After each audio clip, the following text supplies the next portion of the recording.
Hello à tous et bienvenue sur votre chaîne d'actualité du foot. Très content de vous retrouver pour cette toute nouvelle vidéo dans laquelle nous allons revenir sur ce match sensationnel que nous avions assisté ce mercredi dernier entre le Barça et le PSG.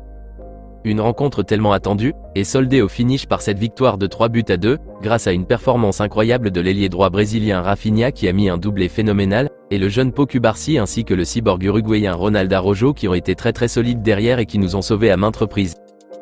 Nous reviendrons en long et en large sur tout ce qu'on a pu constater de bon et de mauvais à corriger, pour une plus meilleure prestation au match retour à la maison.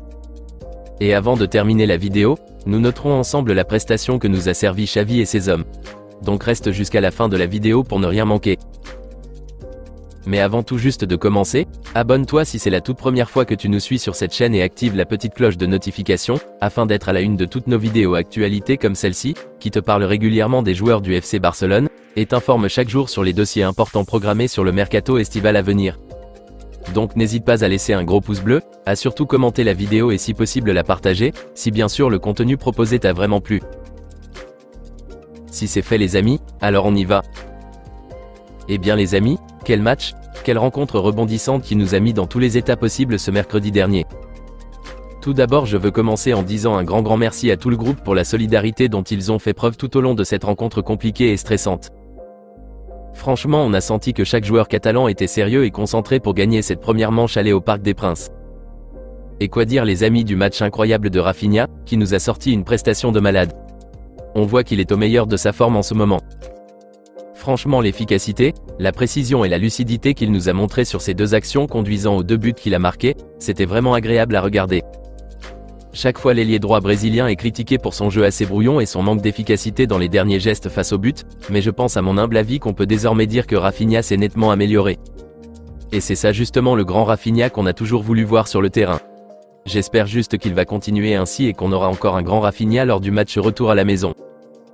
Donc bravo à l'ailier droit brésilien qui a d'ailleurs été élu MVP de la rencontre. Parlons maintenant de l'avant-centre polonais Robert Lewandowski. Franchement je pense qu'on n'a pas grande chose à le reprocher dans ce match ce mercredi dernier. À mon humble avis, il a fait un très bon match. J'irais même dire qu'il a fait un masterclass les amis, car on a vu le pressing qu'il mettait à chaque fois sur les défenseurs parisiens lorsqu'il avait le ballon. Il était aussi à chaque fois au service de ses coéquipiers du milieu sur le plan défensif pour récupérer le ballon dès que ça sonnait utile. Et quoi dire de ce contre-attaque très habilement mené par le Polonais à la 36e minute de jeu, et qu'il a ensuite donné le ballon à Yamal, et au final Rafinha conclut l'action par cette frappe splendide du pied droit pour tromper Donnarumma et les défenseurs parisiens. Donc franchement, à part quelques petits manquements ou erreurs techniques et de justesse à le reprocher, vu d'ensemble il a été très déterminant dans cette victoire de l'équipe catalane face à cette défense parisienne, qui soyons réalistes et véridiques, n'a pas été à la hauteur des attentes espérées pour un tel match de quart de finale. C'est bien beau qu'on a au finish gagné 3-2, mais très clairement, on n'a pas vu un grand Paris Saint-Germain dangereux qui a vraiment secoué Xavi et ses hommes. Bon c'est vrai qu'on a un peu paniqué lorsque Luis Enrique a fait rentrer le jeune Barcola en deuxième mi-temps, ce qui a malheureusement amené l'égalisation et aussitôt le second but parisien, avec un Vitinha qui a été vraiment excellent, mais ça n'a duré qu'une vingtaine de minutes. Après le Barça a repris le dessus la majeure partie de la rencontre.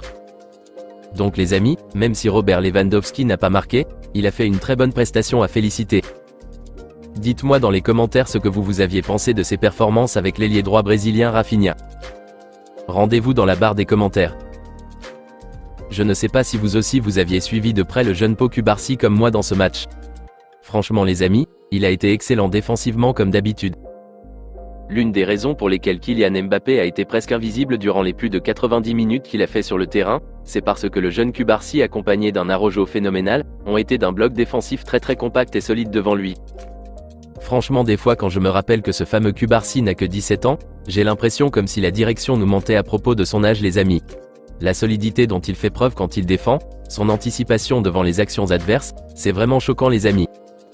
Regardez à plusieurs reprises comment il a anticipé et bloqué les frappes de Kylian, devant la surface de réparation catalane, et aussi dans la surface. Donc sincèrement les amis, je pense que ce bloc défensif du Barça a mérité notre félicitation pour la solidarité et solidité défensive dont ils ont fait preuve. C'est bien vrai qu'il y a eu quelques séquences d'inattention et de fébrilité à un certain moment, mais de façon globale, on a vu une défense barcelonaise qui s'est au mieux gérée comme il le faut pour un match de quart de finale Ligue des Champions. Jules Koundé aussi a réalisé un match potablement appréciable. Du côté de Cancelo, on est tous conscients que ce n'est pas du tout son point fort de défendre. Il monte plus vers l'avant pour apporter du danger sur ce côté et heureusement que Cubarsí était tout juste à côté pour couvrir ses arrières lorsqu'il montait à chaque fois. D'ailleurs les statistiques après match ont montré que, le jeune Pau Cubarsí a été le meilleur défenseur qui a le plus performé dans ce match. En tout cas dites-moi les amis dans les commentaires ce que vous aviez pensé des performances de ce bloc défensif du Barça dans ce match. Vos avis dans la barre des commentaires. Je ne peux pas parler de ce match sans évoquer l'entrée en jeu de Pedri González. Mais disons franchement, Xavi a vraiment fait des changements très logiques et concordants durant cette rencontre. Et en plus il les a fait au moment opportun pour apporter plus de peps dans le jeu. Aussitôt Pedri entre en jeu, et délivre cette passe absolument somptueuse et surprenante, a coupé le souffle dans la course de Rafinha qui a eu la lucidité nécessaire pour réussir à tromper Gianluigi Donnarumma avec cette reprise broyée qui s'est retrouvée tout droit dans les filets. Une action de but vraiment exceptionnelle, qui montre une fois de plus l'immense talent de Pedri. Absent depuis plusieurs semaines sans jouer, et enfin il revient et entre en jeu pour nous offrir un bijou pareil, c'est vraiment spectaculaire les amis. Je ne m'y attendais même pas à ça. Je croyais avant le match qu'il n'était pas au top de sa forme, et c'est réel qu'il n'est pas encore à 100% mais son envie de tout donner et son efficacité, sa lucidité et sa vision de jeu exceptionnelle a été toujours là. Et voilà le résultat à travers cette passe subliminale donnée à l'ailier brésilien. Donc bravo à Pedri aussi d'avoir contribué aussi grandement à ce résultat final. Hâte qu'on revoie plus que ça, un grand Pedri au match retour puisque Sergi Roberto et Andrea Christensen ne seront apparemment pas présents au match retour après les cartons jaunes qu'ils ont reçus dans cette première manche. Ça rend un peu compliqué surtout l'absence du Danois et de notre vétéran capitaine qui a malgré tout fait une excellente rencontre, mais j'ose croire qu'avec un trio Gundogan, Pedri et Frenkie de Jong ou le jeune Fermin Lopez, nous arriverons à remporter aussi ce match retour heureusement à la maison.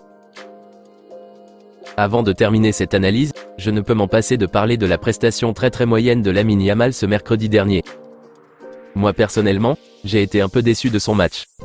Je m'attendais à voir le Lamine Yamal qui faisait baver les Parisiens sur ce couloir droit de l'attaque. Mais malheureusement on a senti qu'il était un peu timide sur ses prises de balles, et une fébrilité s'est fait sentir à chaque fois qu'il courait avec le ballon. C'est vraiment dommage qu'il n'a pas pu s'affirmer plus dans un match aussi important où, on attendait vraiment plus de lui. Mais je pense à mon humble avis qu'il n'a pas besoin de critiques ou de remontrances pour le moment. Il est encore très jeune pour la pression énorme qu'il peut ressentir pour des rencontres d'envergure pareille. Donc je pense que c'est la pression, conduisant à cette timidité qu'il a malheureusement bouffée, raison pour laquelle il n'a pas été aussi performant et pertinent dans le jeu comme à son habitude. On essaie de le comprendre et on ne l'incrimine pas cette fois-ci. J'espère qu'il fera beaucoup mieux au match retour le mardi prochain à la maison.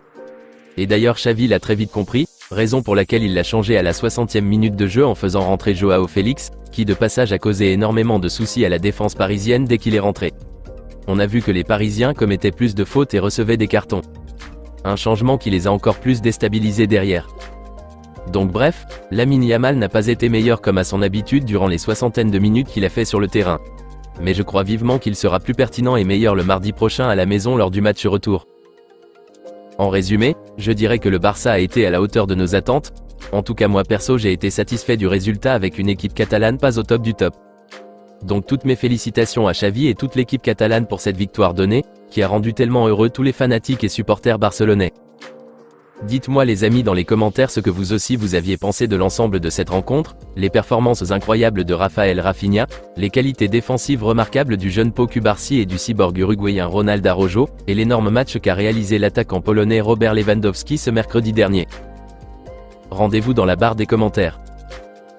Et bien le dire qu'on le critiquait énormément depuis le début de la saison, en le fustigeant de remontrance et en souhaitant même qu'il quitte en fin de saison, le voilà enfin métamorphosé complètement en cette fin de saison. Et ça fait énormément plaisir de revoir le Polonais aussi au top de sa forme, et assez déterminé à défendre les couleurs barcelonaises et à gagner. J'espère qu'il va continuer ainsi et plus dans les jours à venir. S'il y a noté cette rencontre, personnellement j'attribuerai une note de 8 sur 10 à Xavi et ses hommes pour la prestation incroyable et très solidaire qu'ils nous ont servi ce mercredi dernier. Et vous les amis, quelle note donneriez-vous à Xavi et toute l'équipe pour ce match? Rendez-vous dans les commentaires. Et bien les amis, on se capte très bientôt pour de nouvelles actualités du FC Barcelone. D'ici là, on continue à s'abonner, à liker la vidéo et la partager, afin qu'elle soit accessible à tous les fanatiques et supporters barcelonais comme toi. À très vite les amis. Affaire à suivre.